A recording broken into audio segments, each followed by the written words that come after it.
endüstriyel tarafı çok uzun uzun konuşabiliriz. Bu ülkelerin bundan sonraki kalkınma hamlelerinde e, endüstriyel nesnelerin interneti çok önemli bir yer tutacak. Onu bir aradan çıkaralım. Sadece firmaların veya insanların değil, ülkelerin sanayi hamleleri veya sanayideki dönüşüm hamleleri sanayide ne kadar dijitalleştiğine bağlı olacak. Bu çok büyük ölçekte. Hatta az önce söyledin, Bilgehan selam. Az önce Bilgehan'la konuştuğumuz bir konuydu bu.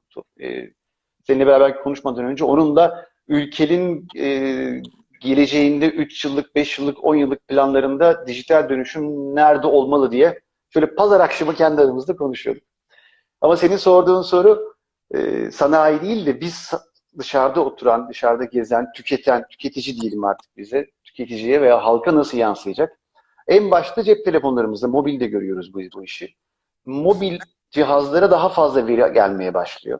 Nasıl bundan 15-20 yıl önce bir bilgisayar alıp 2 sene sonra bilgisayarın kapasitesi yetmiyordu çünkü yazılımlar daha da fazla artıyorsa şimdi aynı şey mobilde olmaya başladı.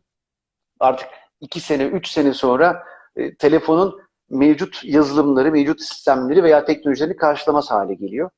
Bir sonraki hamle, telefonunuzun yetmeyeceği hamle artırılmış gerçeklik olacak. Örneğin şu anda yavaş yavaş artırılmış gerçeklik destekleyen telefonlar çıkmaya başladı.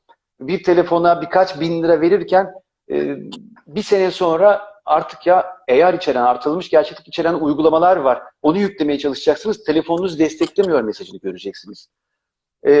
IoT bu işin neresinde? Dediğim gibi insanlar birbirleriyle 2G sistemiyle bile haberleşebiliyor, konuşabiliyor, mesajlaşıyor. Ama siz artık bilgisayarın dışında bütün hayatınızı telefondan kontrol ettiğiniz için hayatınızın içindeki nesneleri, ki sayalım, ben şu anda evim salonunda oturuyorum.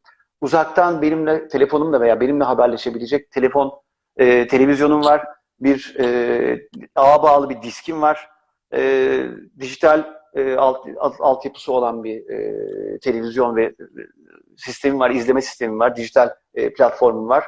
Çeşitli müzik aletlerim var, kayıt sistemi var, birkaç tane Arduino ve Raspberry ile ilgili şeyler var. Bunlar veya evdeki bir güvenlik sistemi, akıllı evlerdeki işte panjur, klima gibi konuşabilen makineler var.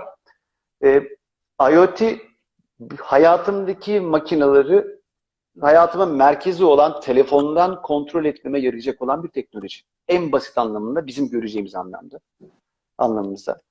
Dediğim gibi evler yavaş yavaş akıllılaşıyor. Haliyle maliyetler hala dönüşüm maliyetleri yüksek ama bizim hayatımızı hep daha önce bundan 4-5 sene önce anlatırken şöyle IoT'yi anlatıyordum. Hayatımızı kolaylaştırmasını anlatmak açısından. Eve gelmeden önce telefonundan konum bilgim evdeki bilgisayarla paylaşılıp 1 kilometre, 2 kilometre kala evin kliması çalışmaya başlar. Ben geldiğimde yazın daha rahat bir şey bulurum. Ekmek hazırlayacağım. Bu sıralarda herkes evinde ekmek hazırlıyor. Ben yine aynı şekilde eve gelmeden 2 saat önce ekmek makinesi çalışmaya başlar, içinde beklettiğim ekmek. O hazır olabilir. Sabah kalktığımda kahve makinesi çalışır. Evden çıkarken alarm otomatik devreye girer. Benim konumuma göre ben ev rotasını belirlerim. İşten çıkarken cep telefonunda eve belirledim rotayı. Dedi ki işte 25 dakika. İstanbul için güzel bir rakam ama hadi 1 saat diyelim.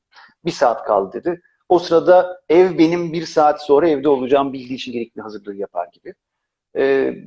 Bu gibi şeylerde hayatımızı kolaylaştıracak olan şey kullandığımız ekipmanlar, cihazlar ne kadar akıllıysa, ne kadar haberleşebilirse biz de o kadar bunları kontrol altına alacağız.